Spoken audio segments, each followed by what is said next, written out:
Life के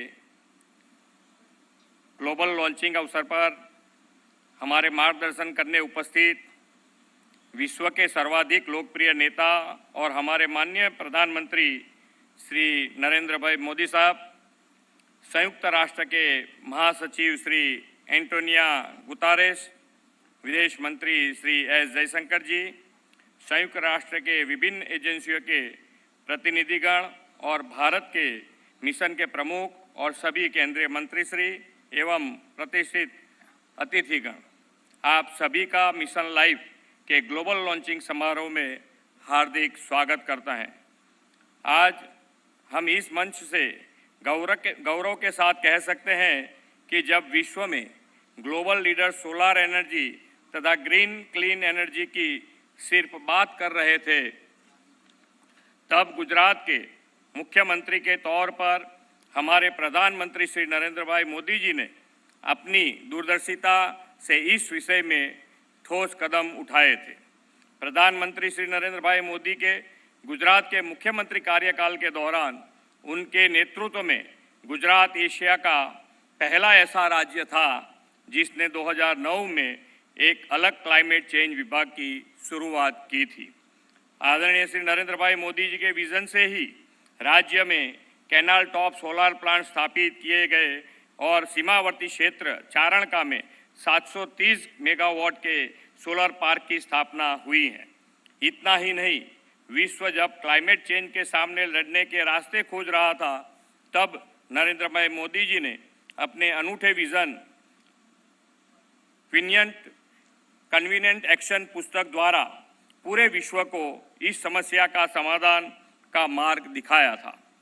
पर्यावरण सुरक्षा और क्लाइमेट चेंज के क्षेत्र में प्रधानमंत्री जी के योगदान को यूएन ने भी सराहा है और 2018 में चैंपियन ऑफ द अर्थ का गौरव सम्मान माननीय प्रधानमंत्री श्री नरेंद्र मोदी जी को दिया है।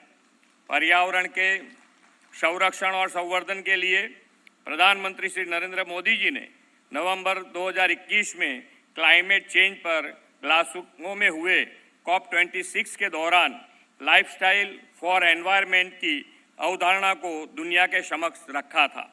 उन्होंने वैश्विक समुदाय से पर्यावरण मित्र जीवन शैली के लिए लाइफ को अंतर्राष्ट्रीय जन आंदोलन के रूप में आगे बढ़ाने की अपील की थी।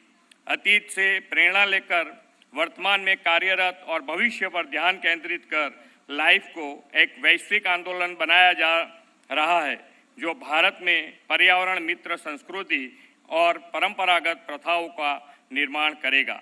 रिन्यूएबल एनर्जी के क्षेत्र में पहल करते हुए गुजरात ने देश में सबसे ज़्यादा 4 लाख से अधिक घरों को सोलर रूफटॉप इंस्टॉलेशन के साथ कवर कर लिया है। प्रधानमंत्री जी के दूरदर्शी नेतृत्व और मार्गदर्शन में गुजरात ने अपनी सर्वसमावेशी और प्रगतिशील नीतियों के जरिए बिन परागत ऊर्जा क्षेत्र में 18 गीगावाट की स्थापित क्षमता की उपलब्धि हासिल की है। आज हम सब Ekta Nagar statue of unity के परिसर में उपस्थित हैं। भारत की एकता और अखंडता के शिल्पी सरदार साहब की विश्व की सबसे ऊंची प्रतिमा स्टैच्यू ऑफ यूनिटी आदरणीय प्रधानमंत्री श्री नरेंद्र भाई मोदी की प्रेरणा और संकल्प का परिणाम है। माननीय प्रधानमंत्री जी ने इस परिसर को इको फ्रेंडली और इको टूरिज्म स्पॉट के रूप में विश्व समक्ष प्रस्तुत करने हमें मार्गदर्शन दिया है। पर्यावरण रक्षा और ग्रीन क्लीन एनवायरनमेंट के हर पहलू की इस एकता नगर में आप बारीकी से अनुभूति कर सकते हैं। दुनिया की सबसे ऊंची सरदार पटेल की प्रतिमा स्टैच्यू ऑफ यूनिटी के सानिध्य में शुरू किया गया यह वैश्विक मिशन निस्संदेह 21वीं सदी का सबसे बड़ा पर्यावरण आंदोलन बनेगा। इस विश्वास के साथ मैं फिर एक बार आप सभी का स्वागत करते हुए अपनी बात पूर्ण करता हूं। भारत माता की जय। वंदे मातरम। जय जय गरवी गुजरात।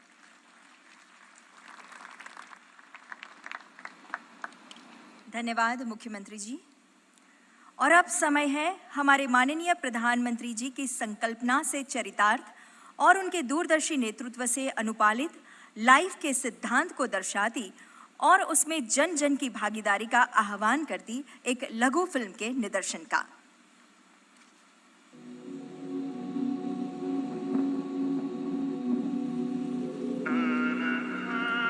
सब कहते हैं कि दुनिया बदल रही है। कभी कभी मुझे भी लगता है हमारी दुनिया बदल रही है, पर अच्छे के लिए नहीं, बुरे के लिए। पर ये हुआ कैसे? मैं भी चाहती हूँ हमारी दुनिया बदले, लेकिन अच्छे के लिए। और जब 2030 में मैं 21 साल की हो जाऊंगी, जोश और सपनों से भरी, सिर्फ मैं ही नहीं, लाखों लोग और भी, तब क्या हमारी दुनिया हमारे सपने पूरे कर पाएगी? 2030 तक ही तो हम सब ने सस्टेनेबल डेवलपमेंट गोल्स को पूरा करने का वादा किया है ना? मतलब आज से 2000 दिन बाद क्या हम वो वादा पूरा कर पाएंगे एक साथ? हाँ, बिल्कुल। शायद इसका हल हमारे पास है, बस जरूरत है तो इसे जन आंदोलन बनाने की, स्वच्छ भारत मिशन की तरह। यही तो लाइफ है। लाइफ, पता है ये मैंने सबसे पहले कहाँ सुना? ये एक शब्द है लाइफ, LIFE, यानी लाइफ स्टाइल फॉर एनवायरमेंट। आज जरूरत है कि हम सभी लोग एक साथ आकर कलेक्टिव पार्टिसिपेशन के साथ लाइफ स्टाइल फॉर एनवायरमेंट यानी लाइफ को एक अभियान की तरह आगे बढ़ाएं। ये एनवायरमेंटल कॉन्शियस लाइफस्टाइल का एक मास मूवमेंट बन सकता है। आज आवश्यकता है माइंडलेस और डिस्ट्रक्टिव कंजम्पशन के बजाय माइंडफुल और डेलिबरेट यूटिलाइजेशन की। लाइफस्टाइल फॉर एनवायरनमेंट भारत में बना दुनिया के लिए। हमारे प्रधानमंत्री जी की ये सोच सिर्फ भारत के लिए ही नहीं, पूरे विश्व के लिए है। किसी एक इंसान या समुदाय के लिए ही नहीं, हर राष्ट्र के लिए है।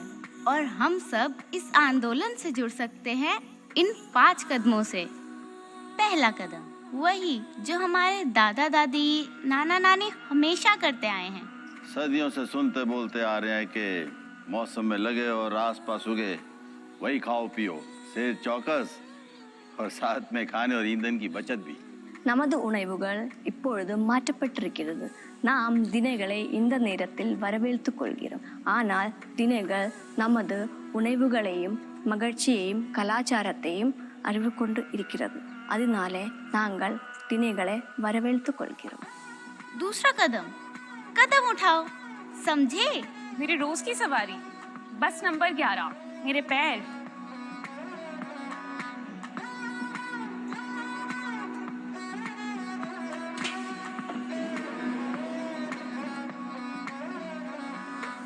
मैं रोज साइकिल से ऑफिस जाता हूँ क्योंकि मेरी कंपनी हमें वॉकिंग, साइकिलिंग, कारपूलिंग के लिए एनकरेज करती है। अगर हम सब मिलके ये कर सकते हैं तो पर्यावरण की सुरक्षा में योगदान दे सकते हैं। तीसरा, सही चुने और सही चुन पाए इसके लिए डिमांड भी करें। सोसाइटी में घर खरीद रहे हैं, बड़ा डिसीजन है, पर कुछ चीजें नॉन नेगोशिएबल हैं, जैसे water harvesting and solar panel, और इन्हें पूरा करना रियल एस्टेट इंडस्ट्री की रिस्पॉन्सिबिलिटी है। पहले कस्टमर हमारे पास आते थे ब्रांड के लिए, प्राइस के लिए, वारंटी के लिए। अब कस्टमर आते हैं हमारे पास 5 स्टार रेटिंग के लिए और LED बल्ब के लिए। आजकल ज़्यादातर डिलीवरी कंपनीज ई-बाइक यूज़ करने लगी है, अच्छा लगता है।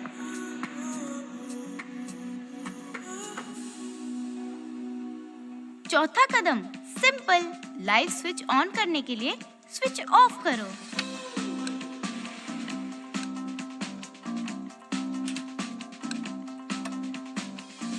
पांचवा कदम, सबको बताओ और इस आंदोलन को घर घर ले जाओ।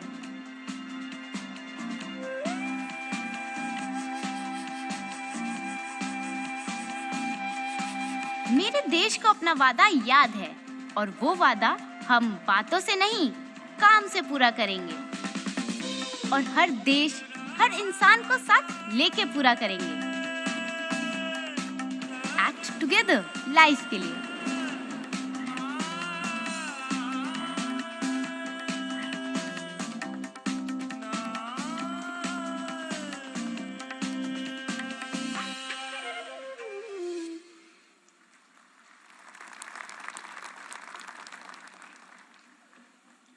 तो ये है लाइफ का जन आंदोलन। विश्व भर के देश उत्साहित है लाइफ के इस अभियान में भागीदारी के लिए। Argentina, Estonia, France, Georgia, Guyana, Madagascar, Maldives, Mauritius, Nepal और यूनाइटेड किंगडम्स, इन सभी देशों के राष्ट्रीय अध्यक्षों के उत्साहवर्धक और लाइफ के प्रति उनके सहयोग से सबर उनके इन संदेशों को अब आइए सुनते हैं।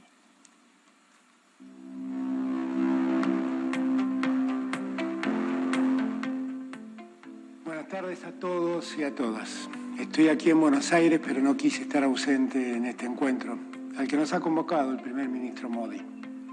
El mundo vive un tiempo singular, un tiempo asignado ya no solo por una pandemia, sino por una profunda desigualdad. Una desigualdad que hace que muy pocos concentren el ingreso y el hambre se distribuya entre millones de habitantes del mundo. El mundo además sufre una crisis porque está usando y malgastando recursos no renovables que además generan efectos en el ambiente definitivamente maliciosos. También es cierto que esa concentración y la guerra que se ha desatado ha generado un problema en la seguridad alimentaria del mundo que debe llamar la atención de todos los países de la comunidad internacional. Frente a esa realidad, tenemos que ver cómo enfrentarla. Y me parece que esta iniciativa, la iniciativa LiFE, puede servirnos en mucho a encontrar un camino. Porque uno de los caminos es hacer que los estados y la sociedad civil puedan lograr los consensos necesarios para ir poco a poco saliendo de esta crisis que hoy vivimos. Tenemos que hacer que el mundo se desarrolle, que la pobreza baje, que la igualdad aparezca. Y tenemos que lograr para eso que las producciones sean sustentables, sean innovadoras y fundamentalmente sean respetuosas del medio ambiente. Sabiendo que la primera democracia del mundo, India, se ha abocado a buscar una salida, yo me quedo más tranquilo. Y lo que no quiero es dejar de sumar a mi país en esa iniciativa, en esa búsqueda. Aquí estamos, acompañando la iniciativa LiFE para hacer que los objetivos de sostenibilidad para el desarrollo con miras al 2030 podamos hacerlo posible entre todos y todas, cada uno de los habitantes de esta tierra. Muchas gracias. Dear friends, Namaste. The need for a collective response to address climate change and biodiversity loss is stronger than ever. We are grateful to Prime Minister Modi for his leadership, together with the UN Secretary General, in launching Mission LiFE. The power of change lies in working together towards a common goal and engaging all the people and communities on the planet. An excellent example of this is World Cleanup Day. It is an extensive one-day action that started in Estonia and has spread to 191 countries. At COP27, we will call for even more countries to join us. By the way, India has been very active in World Cleanup Day. Last year, an amazing 1.2 million people took part in this initiative in India. That is impressive. Thank you. Russia's war against Ukraine has triggered a global energy crisis. This further underlines the need to move towards renewable energy and sustainability. We can achieve even more if we combine the green transition with the digital one. We have digitized the energy network in Estonia and see the potential this has for energy savings as well as innovation. It is time for a profound change in our lifestyle. We need to place sustainability front and center. I'm glad that the climate action is one of India's G20 presidency priorities, and I wish you a successful presidency. Dear Prime Minister, dear Narendra, dear colleagues, dear friends, Namaste. I wish I could be with you in Kevadia for this very special moment. At a time when our world is subject to increasing geopolitical tensions, we have no choice but to choose cooperation over division for one single reason. No one can address global challenges, and especially climate change, on its own. The LiFE initiative is part of this agenda for stronger cooperation. I wanted to say a few words to wish you a great success in its implementation. At the current pace, if the global population reaches 9.6 billion by 2050, the equivalent of almost 3 planets could be required to provide the natural resources needed to sustain current lifestyles.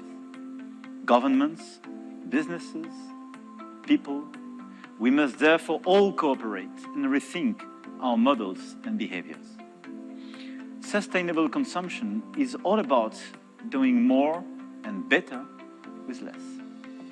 We are already on that track.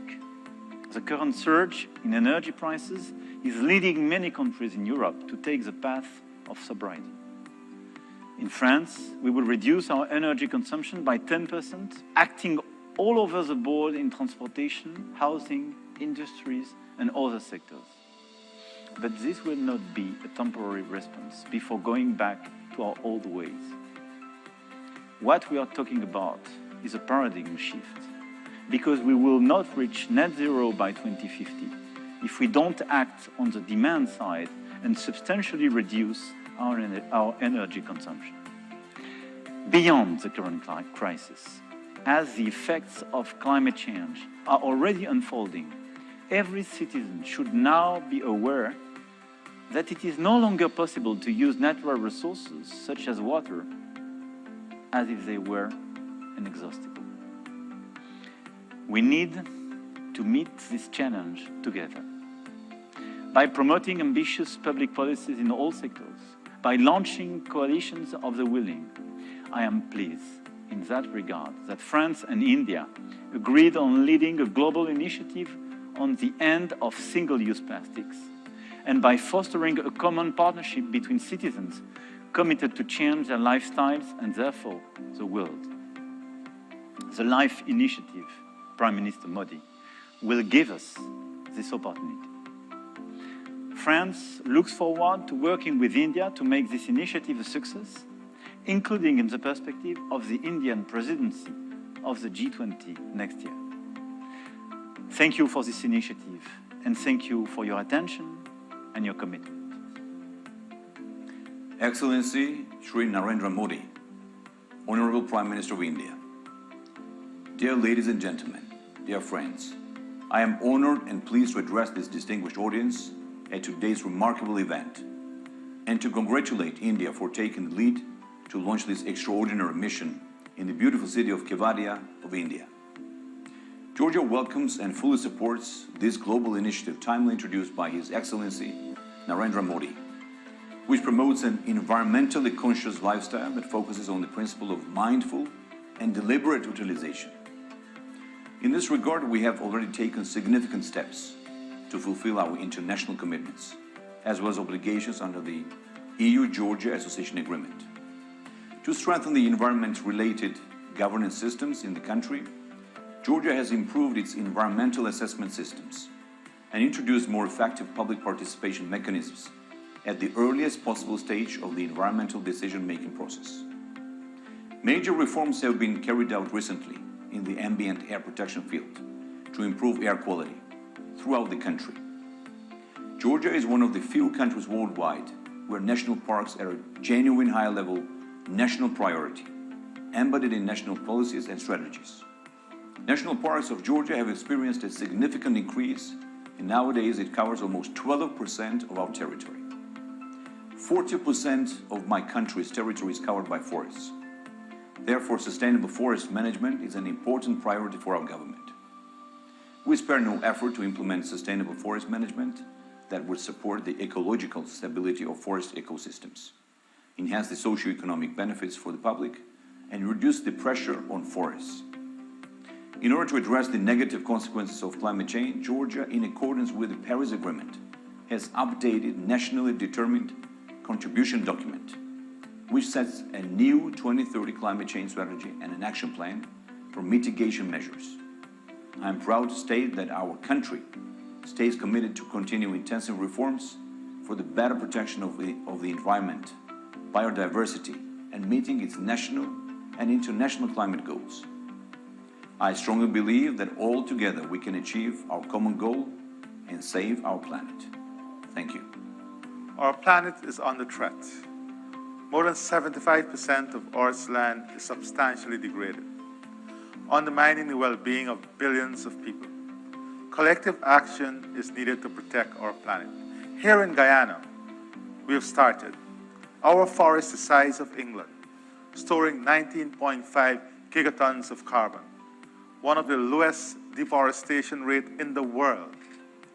So we are leading by example, and we are building a Guyana on a low-carbon development strategy 2030 that not only look at the environmental value of what we have, but also look at how we can improve livelihood options, create new livelihood options for forested communities, and help people to become prosperous whilst at the same time safeguarding our environment.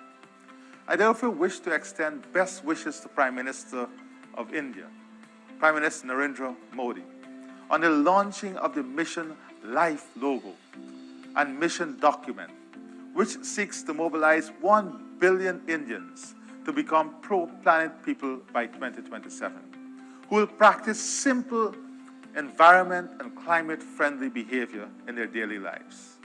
Congratulations, India, for taking the lead in pioneering this movement. Guyana is committed to protecting and promoting green economic activity through actions that support the Sustainable Development Goals. Simple actions taken every day by citizens across the globe will help to harness the full potential of this collective action. We must do everything within our power to protect and preserve the environment by making the necessary lifestyle changes. All of us, we have an individual and collective responsibility as a family of humanity to do our part in protecting and safeguarding our environment so that future generations can enjoy the beauty of the world we live in. Thank you. Excellences, Monsieur le Premier ministre de la République de l'Inde, Monsieur le Secrétaire général des Nations Unies, Mesdames et Messieurs, le changement climatique, la préservation et la protection de l'environnement est un sujet qui me tient particulièrement à cœur. Comme je l'ai annoncé lors de la 77e Assemblée générale des Nations Unies, les solutions doivent venir de chaque nation, chaque leader et chaque citoyen. Mais surtout, les pays émetteurs doivent tenir leur engagement. Cela demande un effort commun de chaque pays pour préserver notre planète. Nous savons tous que la forêt est le poumon de la Terre. Et pourtant, l'utilisation du charbon de bois et du bois de chauffe reste une pratique courante sur l'ensemble du continent africain en général et à Madagascar en particulier. Dans mon pays, l'utilisation du charbon de bois pour la cuisson impacte la destruction d'1 hectare de forêt par an, ce qui est dévastateur, raison pour laquelle nous lançons une lutte contre la déforestation avec la promotion du clean cooking afin de réduire drastiquement l'utilisation et l'usage du charbon. Pour ce faire, nous allons favoriser l'utilisation du réchaud bioéthanol comme alternative dans chaque foyer. C'est en changeant les pratiques et les mentalités que nous pouvons changer les choses. Je suis convaincu que LiFE pourrait devenir l'un des points tournants dans notre lutte contre la crise climatique. Je remercie l'Inde, à travers son Premier ministre, qui est un leader inspirant en matière de protection de l'environnement, de nous avoir rassemblés autour de cette cause. C'est avec espoir et conviction que je vous rejoins dans cette mission. Ensemble, engageons-nous en faveur du développement durable pour un monde meilleur que nous souhaitons pour nos enfants. Mesdames et messieurs, il est temps de transformer nos discours en actions concrètes. Je vous remercie de votre attention. Bismillahirrahmanirrahim. One of the greatest breakthroughs we have made in recent years is recognizing that a clean, healthy, and sustainable environment is a fundamental human right. We must at the same time give back to nature. It is time we unpack the lessons left behind by our early ancestors. They taught us that love and respect for our natural heritage are essential for sustainable and resilient development.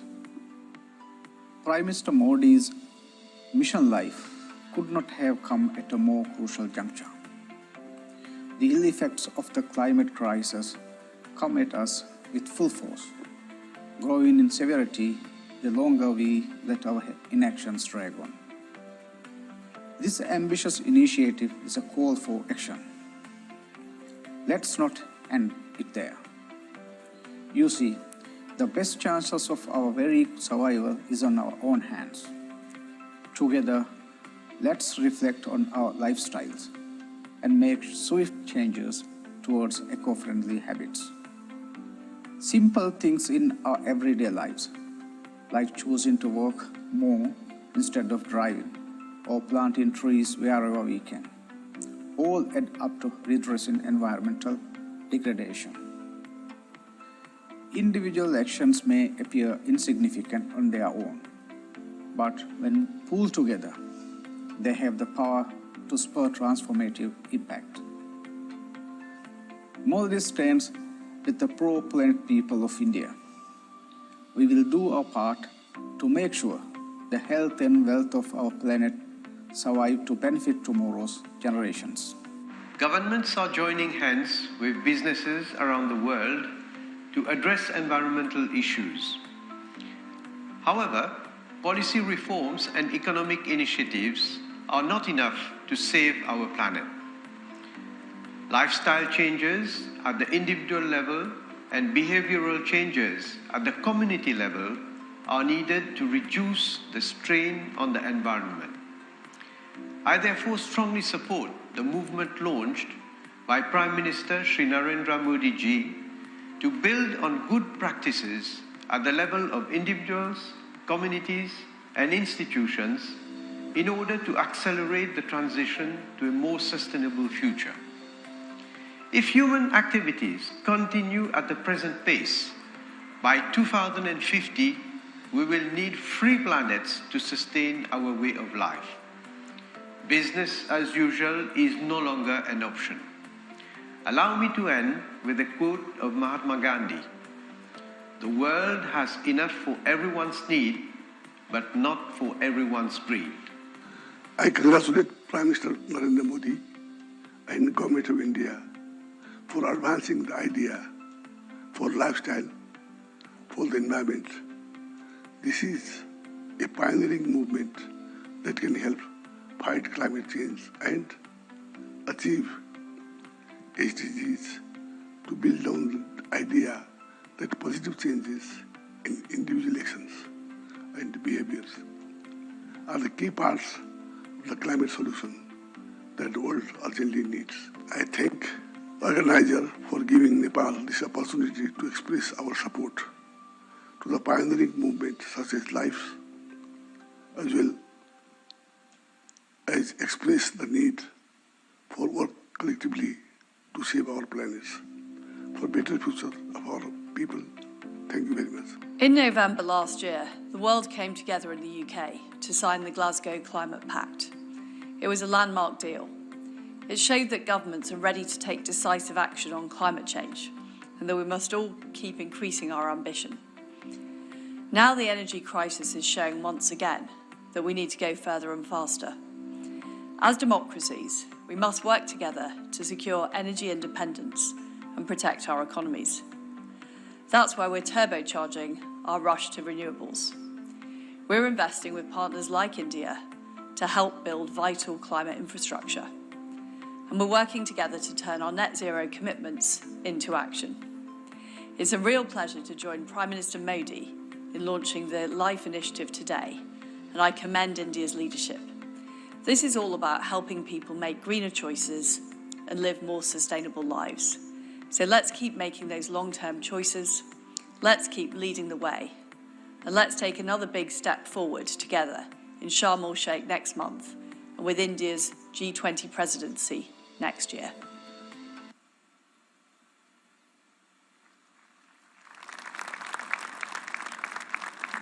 Thank you, one and all.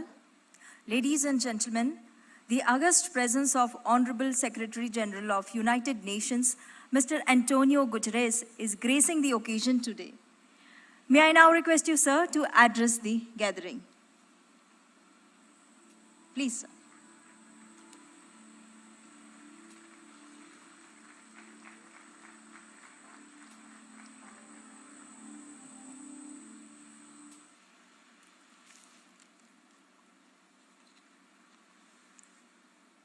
Honorable Prime Minister Modi, Excellencies, dear friends, I'm honored to be with you at the Statue of Unity to launch the Lifestyles for the Environment initiative. In these perilous times for the planet, we need all hands on deck.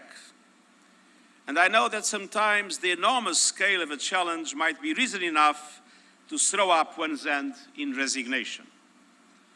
And there isn't a larger challenge in our world today than the climate crisis. But this Lifestyles for the Environment initiative is designed to highlight an essential and hopeful truth. All of us, individuals and communities, can and must be part of the solution of protecting our planet and our collective future. After all, overconsumption is at the root of the triple planetary emergency of climate change, biodiversity loss, and pollution. We are using the equivalent of 1.6 planet Earths to maintain our lifestyles. And that great excess is compounded by great inequality. The combined greenhouse gases emissions of the richest 1% are more than twice the poorest 50%. So we need to urgently transform our economic systems to make them friendly to the planet and to make them equitable so all can have equal opportunity to thrive in developed and developing countries.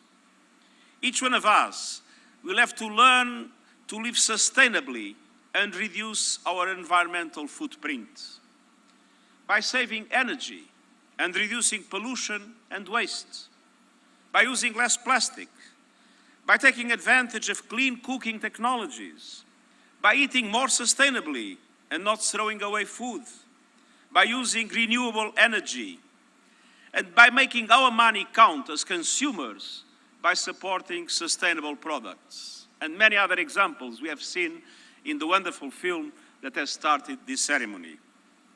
And we also need to be speaking up and demanding the leaders to support clean, green lifestyles and ambitious climate action.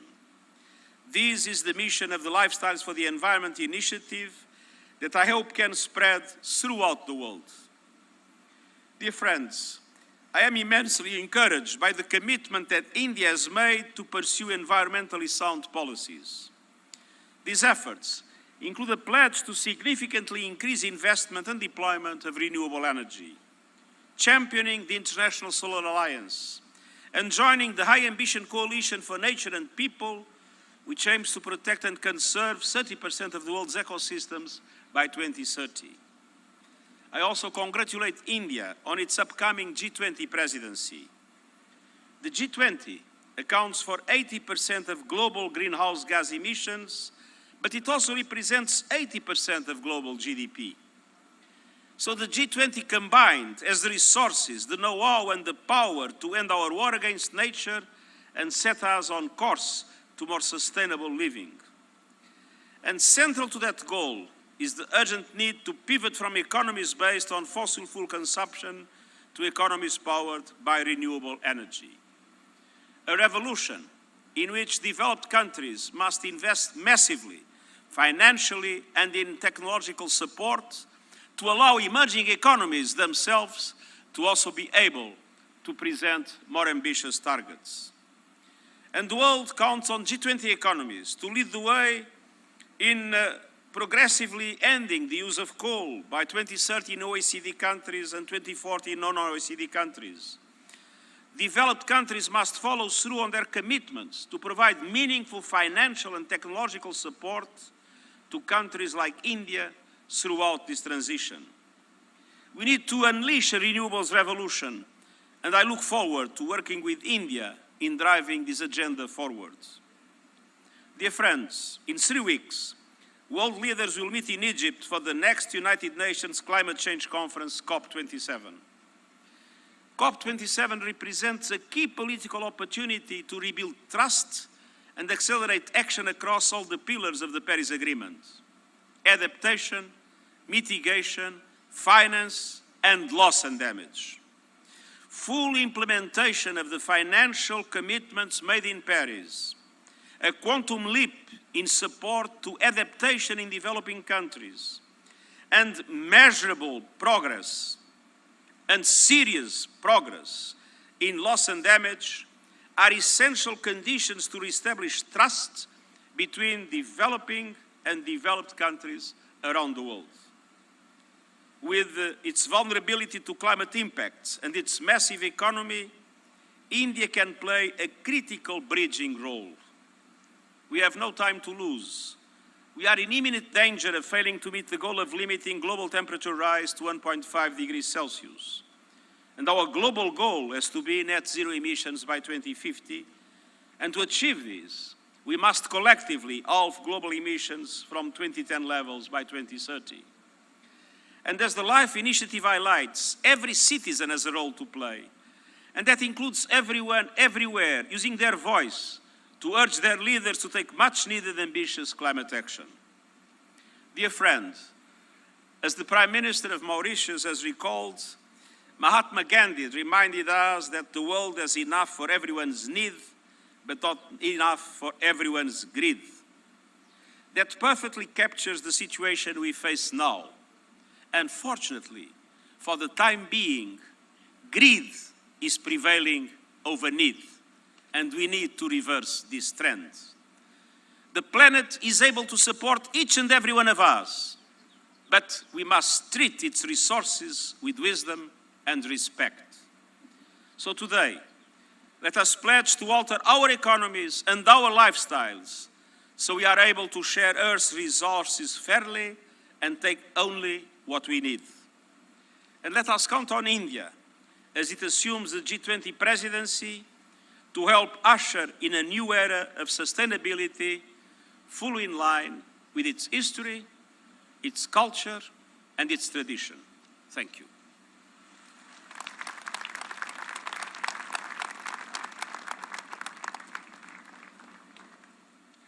Thank you, Honorable Secretary General, for your inspirational words.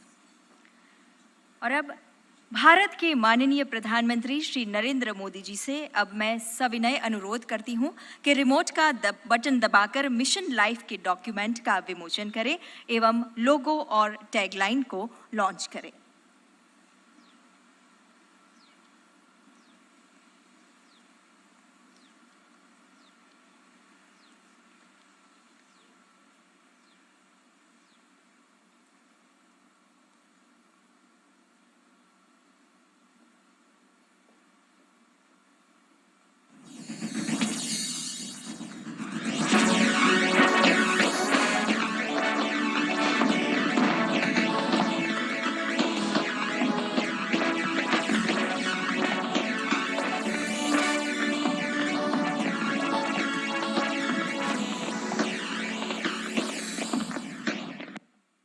Thank you, dignitaries.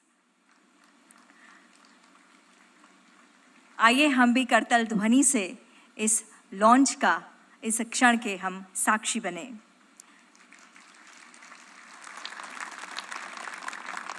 देवियों और सज्जनों, प्रकृति के संवर्धन की संस्कृति को life के नूतन मंत्र से विश्व भर में उजागर करने की प्रेरणा आदरणीय प्रधानमंत्री जी ने दुनिया को दी है, जिनकी दूरदर्शिता समूचे विश्व को प्रभावित और लाभान्वित करती है। ऐसे वैश्विक नेता भारत के यशस्वी प्रधानमंत्री श्री नरेंद्र मोदी जी से अब सादर अनुरोध करते हैं आपके मार्गदर्शन के लिए।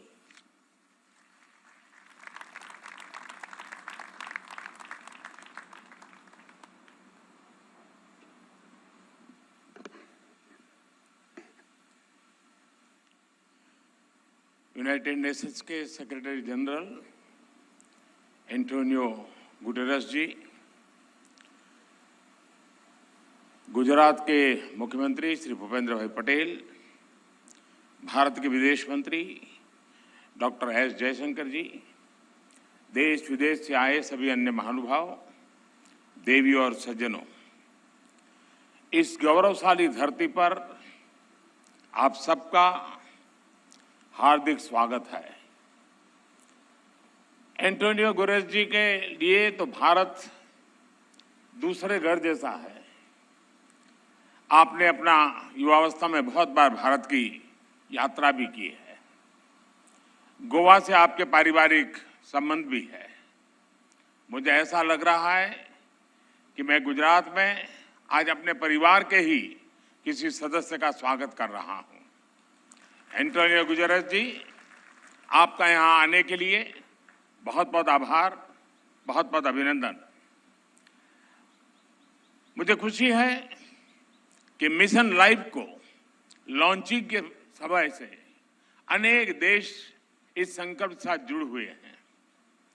मैं फ्रांस के प्रेसिडेंट श्री मैक्रो, यूके के प्रधानमंत्री लीज ट्रस, गुयाना के प्रेसिडेंट इरफान अली, अर्जेंटीना के प्रेसिडेंट आल्वो फर्नांडिस, मॉरिशस के प्रधानमंत्री प्रवीण जगन्नाथ, मेडागास्कर के प्रेसिडेंट एंडी रोजे जी, नेपाल के प्रधानमंत्री शेर बहादुर जी, मालदीव के भाई सोली जी, अर्जेंटीना के मिनिस्टर जेरी एल्वेजी का, इंडोनेशिया के प्राइम मिनिस्टर काया क्लास का हृदय से धन्यवाद करता हूं। साथियों, ये आयोजन हमारे राष्ट्रीय गौरव सरदार वल्लभ भाई पटेल की विशाल प्रतिमा स्टैच्यू ऑफ यूनिटी के सानिध्य में हो रहा है और क्लाइमेट चेंज के खिलाफ लाइफ में यूनिटी ही सबसे महत्वपूर्ण फैक्टर है। दुनिया की सबसे बड़ी प्रतिमा हमें पर्यावरण से जुड़े ऊंचे लक्ष्य तक तय करने और उन्हें पूरा करने की प्रेरणा देगी। साथियों, जब प्रतिमान विशाल होते हैं तो कीर्तिमान भी विशाल होते हैं। इस कार्यक्रम का आयोजन गुजरात में होना बहुत मायने रखता है और ये बिल्कुल उपयुक्त भी है। गुजरात भारत के उन राज्यों में से एक हैं जिसने सबसे पहले रिन्यूएबल एनर्जी और एनवायरनमेंट प्रोटेक्शन की दिशा में काफी बहुत कदम उठाना शुरू कर दिया था।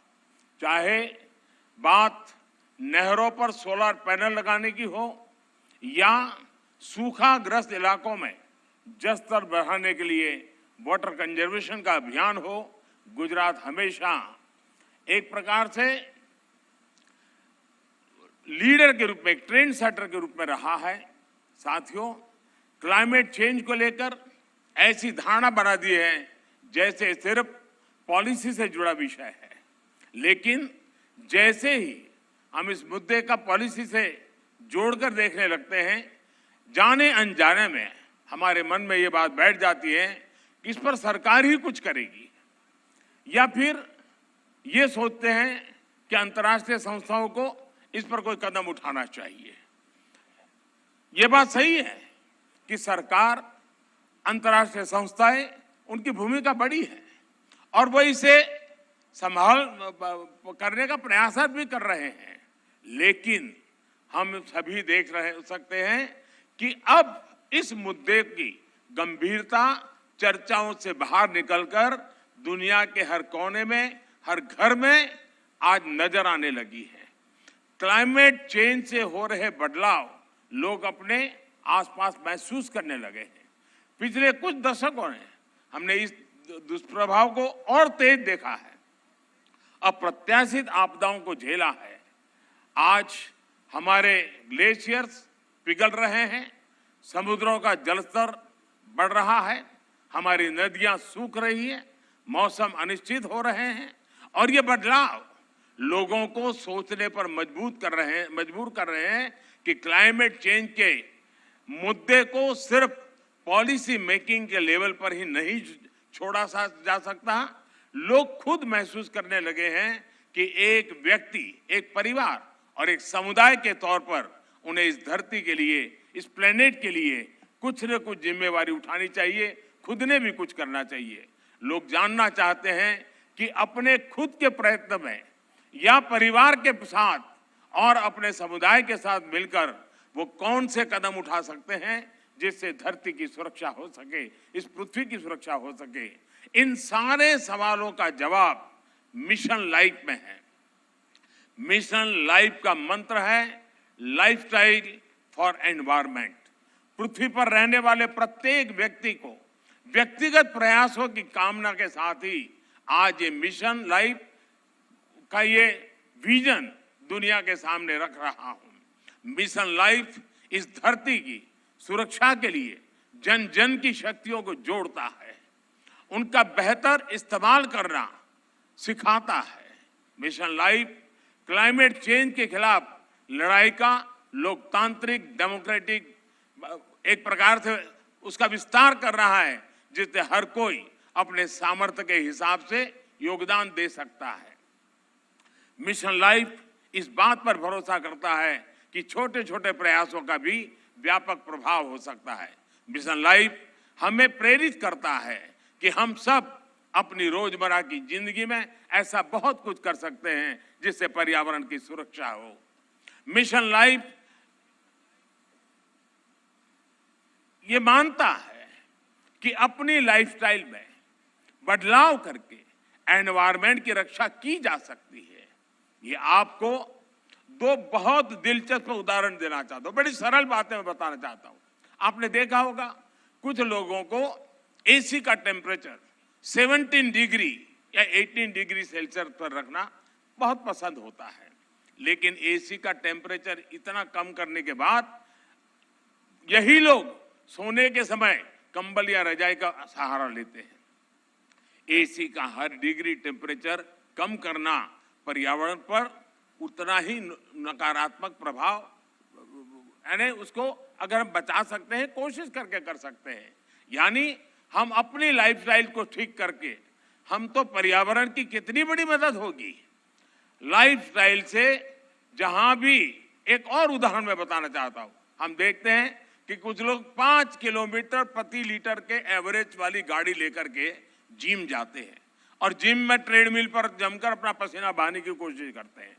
अरे भाई, अगर ये पसीना आप पैदल चलकर या साइकिल पर जिम जाकर के उठा लेते तो पर्यावरण की रक्षा भी होती और आपके स्वास्थ्य की भी रक्षा होती। साथियों, लाइफस्टाइल से व्यक्तिगत और समाज के छोटे छोटे प्रयासों से कैसे बड़े नतीजे आ सकते हैं, मैं इसका भी उदाहरण देना चाहता हूं। भारत में हमने कुछ साल पहले देशवासियों से ज्यादा एलईडी बल्ब इस्तेमाल करने के लिए आग्रह किया था। मकसद ये था कि लोग को बिजली का बिल कम हो, बिजली का कम खर्च हो और पर्यावरण की भी रक्षा हो। सरकार ने एलईडी बल्ब की एक योजना शुरू की और देश का प्राइवेट सेक्टर भी इसमें भागीदार हो गया। यहां आए अंतर्राष्ट्रीय एक्सपर्ट्स ये जानकर के उनको हैरानी होगी कि कुछ ही समय के भीतर भारत के लोगों ने 160 करोड़ से ज्यादा एलईडी बल्ब अपने यहाँ में लगा दिए, परिवर्तन कर दिया। और इसका प्रभाव यह है कि 100 मिलियन टन से ज्यादा कार्बन डाइऑक्साइड का उत्पादन हम कम कर पा गए, उसका उत्सर्जन कम कर पाए। और मैं ये आपको नोट करने के लिए जरूर कहूंगा कि ये प्रतिवर्ष हो रहा है, ये सिर्फ एक बार की घटना नहीं, हर वर्ष ये बेनिफिट होने वाला है और उसका लाभ होने वाला है। एलईडी की वजह से अब हर साल इतना उत्सर्जन कम होने लगा है। साथियों, गुजरात महात्मा गांधी की भूमि है, जन्मभूमि है, तो उन विचारकों से एक जो बहुत पर्यावरण संरक्षण और प्रकृति के साथ तालमेल लेकर के जीवन जीने का महत्व समझ गए। उन्होंने ट्रस्टीशिप के अवधारणा की विकसित की थी। मिशन लाइफ इस सबको पर्यावरण के ट्रस्टी बनाता है। ट्रस्टी वो होता है जो संसाधनों का अंधाधुंध इस्तेमाल नहीं होने देता। एक ट्रस्टी एक शोषक के रूप में नहीं बल्कि पोषक के रूप में काम करता है। मिशन लाइफ P3 की अवधारणा को मजबूत करेगा। P3 यानी प्रो प्लेनेट पीपल। आज हम एक ऐसी दुनिया में जी रहे हैं जहां इस बात की चर्चा रहती है कि कौन किस देश या गुट के साथ है और कौन किस देश या गुट के खिलाफ है। लेकिन मिशन लाइफ धरती के लोगों को प्रो प्लेनेट पीपल के तौर पर जोड़ता है, उनको अपने विचार से समाहित करता है, एक कर देता है। ये लाइफस्टाइल ऑफ द प्लेनेट, ये lifestyle of the planet, for the planet and by the planet की मूल सिद्धांत पर चलता है। साथियों, अतीत से सीखकर ही हम बेहतर भविष्य का निर्माण कर सकते हैं। भारत में हजारों वर्षों से प्रकृति की पूजा की समृद्ध परंपरा रही है। हमारे वेदों में भी बहुत सटीक तरीके से कहा है कि जल, जमीन, वायु और सभी प्रकृति प्रदत्त चीजों का महत्व समझाते हैं। जैसे अथर्ववेद कहता है, माता भूमि ही पुत्रो हम पृथ्व्या, अर्थात पृथ्वी हमारी माता और हम उसके संतान हैं। रिड्यूस, रीयूज एंड रिसाइकल और सर्कुलर इकोनॉमी हमारे वर्षों से हम भारतवासियों की लाइफस्टाइल का अंग रहा है। और हम सभी जानते हैं कि दुनिया के कई हिस्सों में, कई देशों में ऐसी प्रथाएं आज भी है, प्रचलित है, जो हमें प्रकृति के साथ तालमेल बिठाकर चलने के लिए प्रेरित करती है। मिशन लाइफ प्रकृति के संरक्षण से जुड़ी हर इस लाइफस्टाइल को समाहित करेगा, जिसे हमारे पूर्वजों ने अपनाया था और जिसे हम अपने जीवन शैली का हिस्सा बना सकते हैं। साथियों, आज भारत में सालाना प्रति व्यक्ति कार्बन फुटप्रिंट करीब 1.5 टन ही है, जबकि दुनिया का औसत 4 टन प्रति वर्ष का है। फिर भी भारत क्लाइमेट चेंज जैसी वैश्विक समस्या के समाधान के लिए सबसे आगे आकर काम कर रहा है। इसने उज्ज्वला योजना शुरू की ताकि कोयले और लकड़ी से धुएं से मुक्ति मिले। हम वाटर सिक्योरिटी को ध्यान में रखकर भारत में हर जिले में 75 अमृत सरोवर आज बनाने का बहुत बड़ा अभियान चला रहे हैं। हमारे यहाँ वेस्ट से वेल्थ पर अभूतपूर्व बल दिया जा रहा है। आज भारत के पास विश्व में रिन्यूएबल एनर्जी को चौथी सबसे बड़ी क्षमता के रूप में हमने उभार पाए हैं। आज हम विंड एनर्जी में भी चौथे नंबर पे हैं, सोलर एनर्जी में भी 5वें नंबर पे हैं। पिछले 7-8 वर्षों में भारत की रिन्यूएबल एनर्जी की क्षमता करीब 290% का इजाफा हुआ है। इससे हमने इलेक्ट्रिक क्षमता का 40% नॉन फोसिल फ्यूल यानी उस सोर्स को ही हासिल करने का लक्ष्य अब भी हमने समय सीमा से 9 साल पहले हासिल कर लिया है। हमने पेट्रोल में 10% इथेनॉल ब्लेंडिंग का लक्ष्य भी तय किया था और उसे भी समय सीमा से 5 महीने पहले ही हमने पूरा कर लिया है। अब भारत पेट्रोल में 20% इथेनॉल ब्लेंडिंग के लक्ष्य पर काम कर रहा है। हाइड्रोजन इकोसिस्टम के लिए भारत पर्यावरण के अनुकूल ऊर्जा स्रोत की तरफ भी बहुत तेजी से कदम बढ़ा रहा है और ये गुजरात ग्रीन हाइड्रोजन के लिए हब के रूप में विकसित होता चला जा रहा है। इससे भारत और विश्व के कई देशों को नेट जीरो के अपने लक्ष्य को हासिल करने में बहुत बड़ी मदद मिलेगी।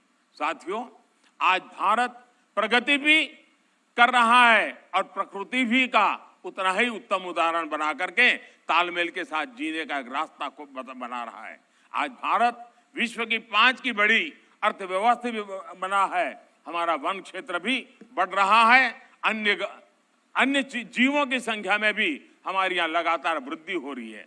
भारत अब दुनिया के साथ अपनी भागीदारी का और ज्यादा बढ़ाना चाहता है। वन सन, वन वर्ल्ड, वन ग्रिड जैसे अभियान ऐसे ही लक्ष्यों की तरफ हमारे संकल्पों को मजबूत करते हैं। Coalition for disaster resilient infrastructure, इसके निर्माण का नेतृत्व करके भारत पर्यावरण सुरक्षा के प्रति अपनी अवधारणा से दुनिया को अवगत करा चुका है। मिशन लाइफ इसी कड़ी में एक अगला कदम है। साथियों, सेक्रेटरी जनरल एंटोनियो गुटेरेस मेरी इस बात से सहमत होंगे कि जब भी भारत और संयुक्त राष्ट्र ने मिलकर काम किया है, दुनिया को बेहतर बनाने को नए रास्ते मिले हैं। भारत ने अंतर्राष्ट्रीय योगा दिवस का प्रस्ताव दिया था, जिसे संयुक्त राष्ट्र को समर्थन दिया था, और आज संयुक्त राष्ट्र के समर्थन के कारण दुनिया के करोड़ों लोगों के स्वस्थ जीवन की प्रेरणा का योग एक कारण बन गया है। वैसा ही एक उदाहरण इंटरनेशनल ईयर ऑफ मिलेट का है। भारत अपने पारंपरिक और पर्यावरण के अनुकूल मोटे अनाज से दुनिया को जोड़ना चाहता था। संयुक्त राष्ट्र ने इसका भी समर्थन किया। हम अगले साल इंटरनेशनल ईयर ऑफ मिलेट मनाने वाले हैं, लेकिन अभी से दुनिया भर में इसकी चर्चा प्रारंभ हो चुकी है।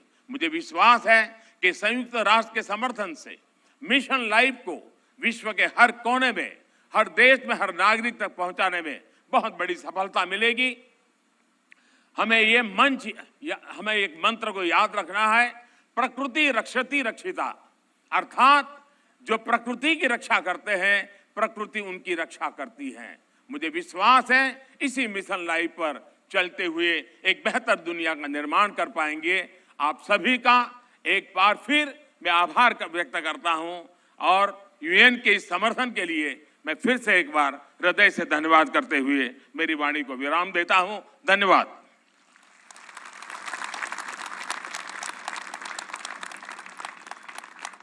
बहुत बहुत धन्यवाद प्रधानमंत्री महोदय, आपकी इस प्रेरणा के लिए, लाइफ के इस महाअभियान की शुरुआत करवाने के लिए।